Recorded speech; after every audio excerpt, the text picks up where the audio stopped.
Assalamualaikum warahmatullahi wabarakatuh. Bismillah walhamdulillah wassalatu wassalamu ala rasulillah la hawla wa la quwata illa billah, amma ba'du.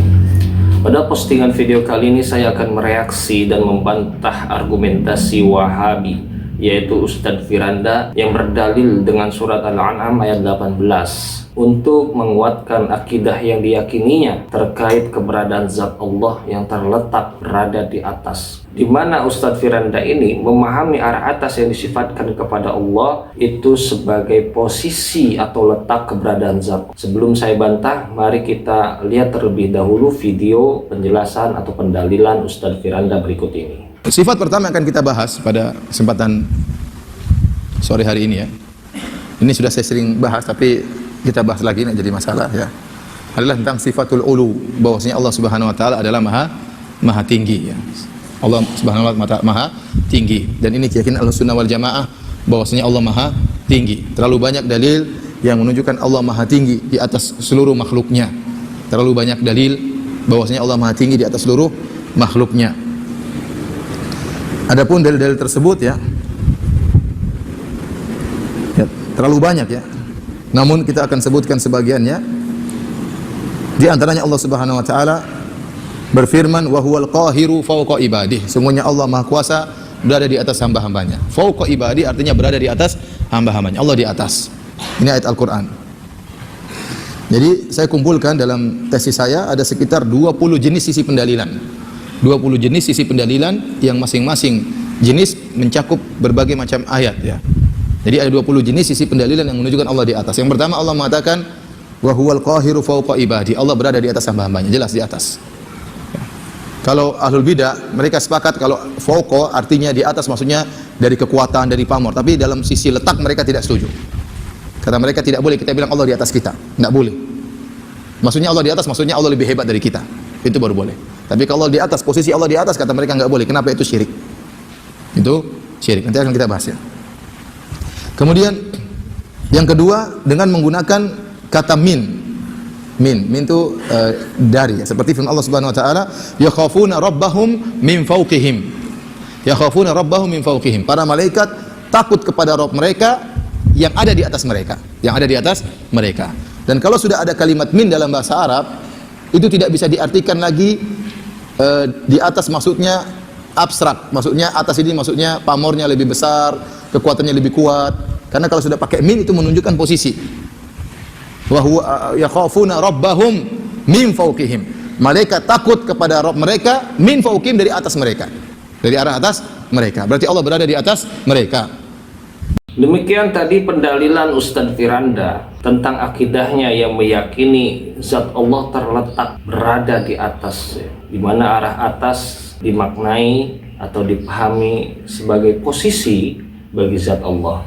Dan di dalam membantah pendalilan Ustadz Firanda, saya akan mengutip kitab Al-Asma wa Sifat karya Imam Baihaqi.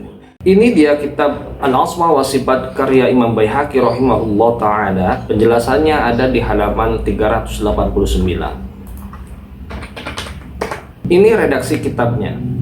Penjelasan ini diletakkan di dalam bab yang menghimpun ayat-ayat yang tadi disampaikan oleh Ustadz Firanda ya. Termasuk ayat yang disertai huruf jar min, yang tadi menurut Ustadz Firanda bahwasanya maknanya itu terkait posisi. Dan ini yang disampaikan oleh Imam Baihaqi adalah kesimpulan akhirnya. Redaksi kitab ini sudah saya ketik ulang, ada di sini. Sudah saya berikan harokat dan saya tulis terjemahannya. Nanti bisa di-download, linknya saya cantumkan di deskripsi. Mari kita baca.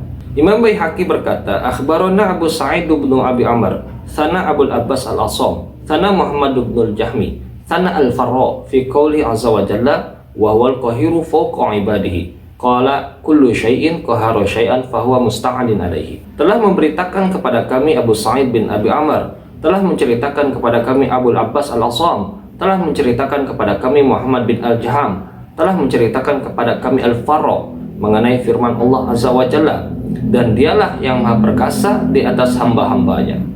Quran Surat Al-An'am ayat 18. Ia berkata, segala sesuatu, menguasai sesuatu, maka dia diungkapkan yang di atasnya. Kitab Al-Asma wa Sifat halaman 389. Di sini Imam Baihaqi mengutip perkataan Imam Al-Faro di dalam menafsirkan surat Al-An'am ayat 18, di mana Imam Al-Faro menjelaskan bahwasanya arah atas yang disifatkan kepada Allah adalah ungkapan bagi segala sesuatu yang menguasai sesuatu. Jadi bukan hanya Allah yang boleh disifati arah atas. Intinya segala sesuatu yang berkuasa atas sesuatu, maka dia diungkapkan yang di atasnya.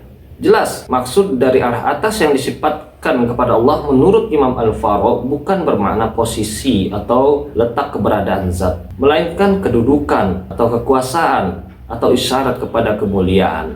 Lalu siapa Imam Al-Faro? Untuk mengetahui biografi Imam Al-Faro, kita bisa membaca kitab Syiar A'lam An-Nubala. Ini dia kitab Syiar A'lam An-Nubala karya Imam Az-Zahabi, juz ke-10, ada di halaman 118.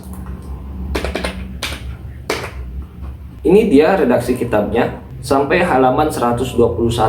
Redaksi kitab ini sudah saya ketik ulang di sini.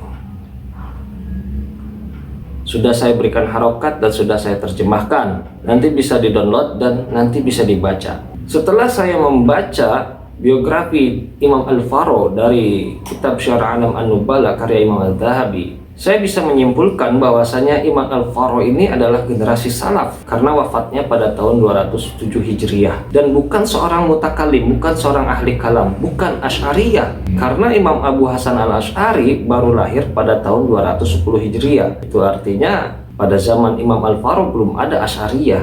Dan Imam Al-Faro ini adalah seorang ahli nahwu, ahli bahasa. Sebagian orang pada zamannya menggelarinya Amirul Mukminin fin Nahwi, yang artinya Amirul Mukminin di dalam ilmu nahwu. Jika dilihat dari masa hidupnya, maka Imam Al-Faro ini termasuk generasi tabi'ut tabi'in. Dan penjelasan Imam Al-Faro ini mewakili pemahaman orang-orang Arab pada masanya di dalam sifat fauqiyah atau fauqo yang disifatkan kepada Allah. Ternyata orang-orang Arab zaman dulu pada generasi tabi'ut tabi'in atau mungkin di atasnya generasi tabi'in dan para sahabat sudah memahami bahwasanya arah atas yang disifatkan kepada Allah itu bukan sebagai letak keberadaan zat Allah, melainkan sebagai isyarat kepada kekuasaan atau kedudukan atau kemuliaan. Dan jika kita membaca seluruh biografi Imam Al-Faro dari Imam Az-Zahabi, sama sekali tidak ada celaan yang dilontarkan oleh Imam Az-Zahabi, tidak ada peringatan, tidak ada pendapat-pendapatnya yang menyimpang dari ajaran Ahlus Sunnah wal Jamaah. Imam Al-Faro juga tidak dikatakan Jahmiyah karena Imam Al-Faro bukan seorang ahli kalam. Imam Al-Faro adalah ahli bahasa. Jadi pendapat Ustadz Firanda yang mengatakan bahwasanya para sahabat, para tabi'in, tabi'ut tabi'in memahami arah atas yang disifatkan kepada Allah sebagai posisi zat Allah, itu hanya menduga-duga, tidak ada buktinya. Itu hanyalah ijtihadnya Firanda yang menyimpang dari ajaran Ahlus Sunnah wal Jamaah.